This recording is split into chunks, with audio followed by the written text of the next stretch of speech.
Dans la baie d'Holyrood, au sud de Saint-Jean, la capitale de Terre-Neuve, Patrick Gagnon et son équipe se préparent pour aller sur un de leurs sites sous-marins de recherche.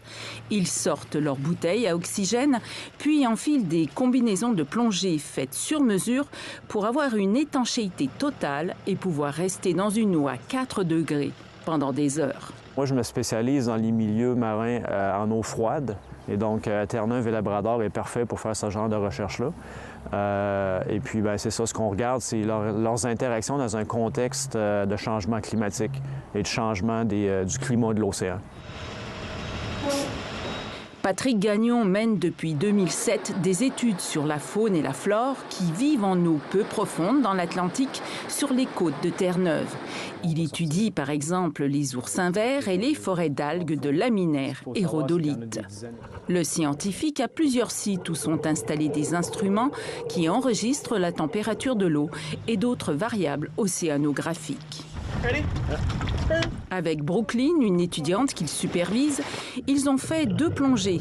Une première pour relever les données des instruments, une deuxième pour remettre ses capteurs en place et ramener des spécimens de rhodolites, ces algues colonisées par des mini-étoiles de mer. Ça, c'est un spécimen qui est probablement, d'après moi, environ 400 ou 500 ans d'âge. Et ces spécimens de rhodolites ont été emportés dans le laboratoire. Donc ça, c'est la collecte qu'on a faite ce matin. Où Patrick Gagnon analyse les données et mène ses expériences.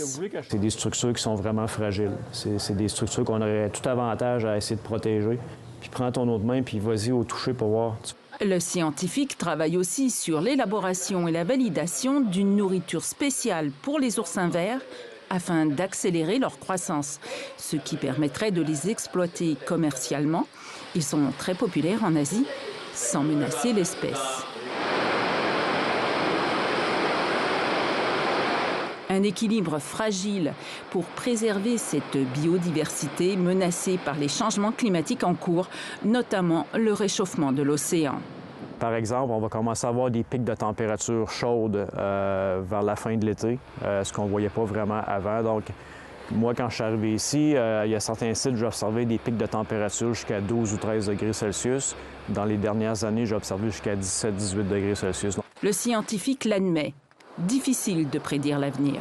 On a toutes les misères du monde à comprendre ce qui arrive présentement. On sait pas. On a des modèles qui prédisent où ça s'en va pour la température, la quantité de sel, l'augmentation des vagues.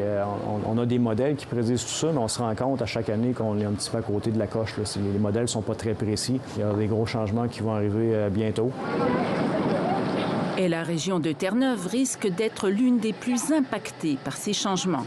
Patrick Gagnon veut donc proposer au gouvernement canadien de déclarer zone protégée cette partie de la côte de Terre-Neuve pour préserver cet écosystème marin. En attendant, le scientifique remet le cap sur l'océan pour poursuivre ses travaux sur cette fragile biodiversité.